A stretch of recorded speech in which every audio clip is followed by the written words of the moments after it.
G'day Bomber fans, it's been a little while since I talked to you guys about trade news, so here we are, a little trade update. I'm going to list off all the news and rumours that I've seen involving our club. This isn't my opinion or anything, it's just me relaying info that those in the media give out to us, so let's get into it, there's a lot to talk about. Shiel, he is most likely going to seek out a move away from Essendon. He's barely been a part of the team this year, and when he has, it's been because of injury. Even then, he was only the sub for a quarter against the 18th place team.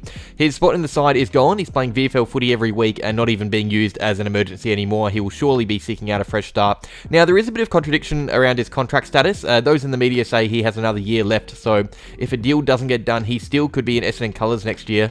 Online, if you look though, he's listed as out of contract. I'm personally going to trust Cal Toomey. He is rarely wrong, and Cal Toomey says he has another year left, so I think a trade will have to be agreed upon, but I doubt we drive a hard bargain considering he hasn't been playing at all this year. I think Shiel plays elsewhere in 2025. Nick Bryan. Look, if I was Nick Bryan, I'd want to leave, to be honest. Imagine tearing up in the reserves every single week and not getting a reward for it. And I don't blame the coaches for not selecting him. I would rather play Goldie or Draper. It makes sense not to pick him. I'm not criticising the coaches, but Bryan is surely frustrated and surely thinking about life elsewhere. Luckily for us, he is contracted till the end of next year, so we can hold him to his contract and convince him to stay in the red and black for a year and a bit. But there will be clubs looking for Bryan. Melbourne need ruck depth. The Gold Coast were interested in the past. They have another young ruck who has just signed on though, so that's probably a no-go. Collingwood are a side that always could use a spare ruck, so Bryan will surely have some suitors asking the question. I wouldn't be surprised if he requests a trade, to be honest. Nick Hind, now I don't think he's going to leave Essendon, I'm just going to say that before you start commenting, but he is yet to be offered a new contract by the club after playing some career best footy. He's likely going to be made to wait until late in the year, which is understandable. He isn't young anymore and he isn't a consistent player.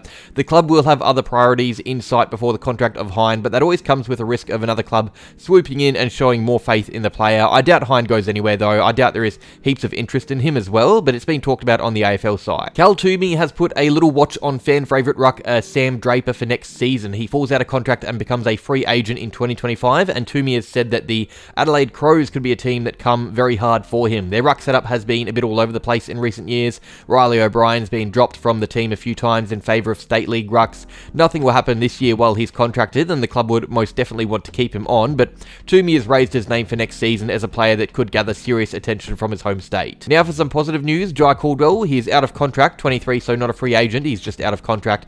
No need to worry though, because he is in the process of negotiating a new deal. He wants to stay. The money is apparently satisfactory. I would assume he has earned a little pay rise from his good form. He has been one of our better players this year. He's third in the Everything Essendon Player of the Year award. The only thing left to discuss is the duration of the contract. John Ralph says it could be as high as 4 years, it could be as low as 2 years, but it looks like it'll be sorted out pretty soon, which is great. On to potential inclusions, starting with the biggest news recently. We are apparently right in the hunt for Gold Coast forward Ben Ainsworth. Cal Toomey himself has said we're interested, and it makes sense. Our forward line is the area of the ground we're lacking in most. Ainsworth is playing good footy. He's a high draft pick. We've been keen in the past before he signed on. He is a free agent now though, which makes things interesting, although it also means that a host of other clubs will be keen as well. Port Adelaide are reportedly asking the question, and you can also include all the clubs that missed out on Will Haywood, who re-signed with Sydney. Now that he is off the market, Ainsworth is the hottest widely available general forward, so there are set to be a lot of clubs interested. Another small forward that we have our eyes on, Tyson Stengle. Now this is a really interesting one. Stengle has obviously been terrific at Geelong since coming across after his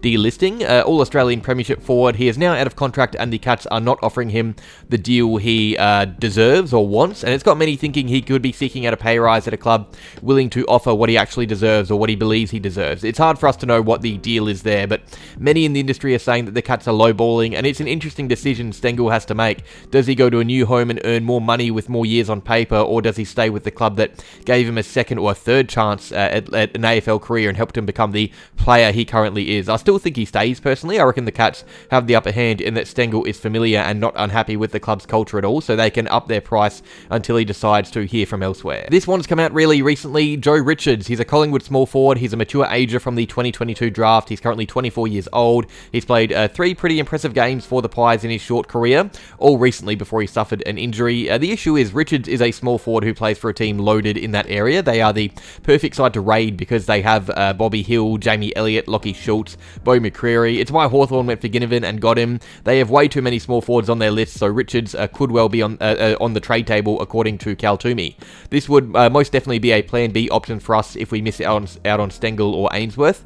We have a look at this guy, and to be fair, he hasn't played a bad game in his short career. He's just unlucky he got drafted to such a good club. He would definitely be getting opportunities elsewhere, so he probably has a look at the end of the year. It is looking like Jarrod Berry is going to re-sign with Brisbane. It seems to be only a matter of time. There were talks earlier in the year that the Lions could be facing a salary cap squeeze due to the pay rises for McCluggage and the influx of high draft talent coming in, but Berry has himself come out and said that he is confident that he and the club will come to an agreement on terms, and that's all it seems to be.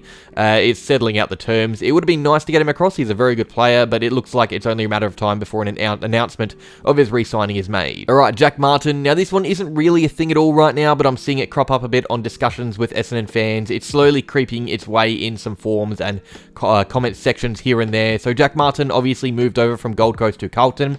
We were actually one of the clubs chasing Martin back in the day, but he hasn't been at that level many thought he could get to. His highest goal tally since moving to the Blues in a year is just 17. The most games he's played is 15. He's only played 1 in 2024. Injuries haven't helped. Carlton haven't approached him with a new contract, according to some of the media, and there are apparently a few clubs monitoring his situation. He is from WA, so those are the guys being linked right now, West Coast and Fremantle. We haven't been linked at all, really, but I'm including it because I've seen a couple of fans discuss it here and there. I doubt many of you would be keen with this as an addition. I know I wouldn't be. The latest news with Harley Reid is more for the future. Apparently, Victorian clubs are going to come extremely hard for him. Obviously, they will.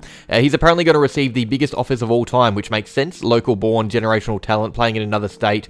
John Rouse says it could be 18 million across 10 years, which is massive. He would obviously have to stop and think about a deal that big. He was asked to name a club that would be in the mix, John Rouse, and he said Essendon. Cheers for that, John. Now, Eagles fans are going to absolutely hate us for the next few years. This won't be happening anytime soon, by the way. The Eagles are actually tabling a new deal to Reid to extend his contract out past the 3 years it currently is. I doubt he is in a hurry to sign it, considering he's safe enough for the next few seasons anyway, but it also means the Eagles won't be eager to get into trade talks. They will want to keep him and convince him to stay. Plus, there isn't really a lot we can offer them anyway. They rejected a host of first-round picks last year when North wanted to get Reid before he was drafted. We don't have a strong draft end at all, so we won't be able to trade for him. This is something we'll probably be talking about in a few years if it happens. Cam Zurhaar, he's a player we've been linked to twice in the past, now 3 times. Never really while he was a free agent though, so now that we are linked again, it makes it easy to get it done. That is if he wants to get it done. North have offered him a 5-year deal on good money apparently, and word is he's happy with those terms. He's happy with what's been put in front of him, but he's still going to wait to actually sign the deal because he obviously wants to see how North are going at the end of the year. It's been a tough year for North, but lately form has been good for him and the club. Maybe it's convincing him to stay, poor guy.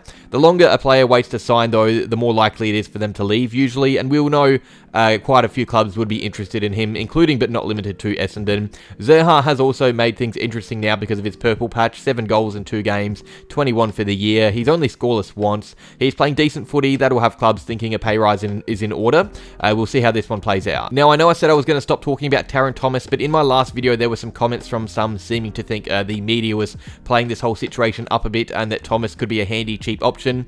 Since my last video, he has been arrested and charged with harassing his former partner again. He faces court in November. Until then, I don't even think he's allowed to be involved in the AFL anyway. It comes after Sonia Hood from North Melbourne sent out emails to other clubs warning them against picking up Thomas. So for those who were still thinking there is a chance we could revive his career, I would look elsewhere. Thomas is talented, but he is also nothing but trouble. Harry Perryman right now has 4 teams chasing him, probably going to be more by the end of the year.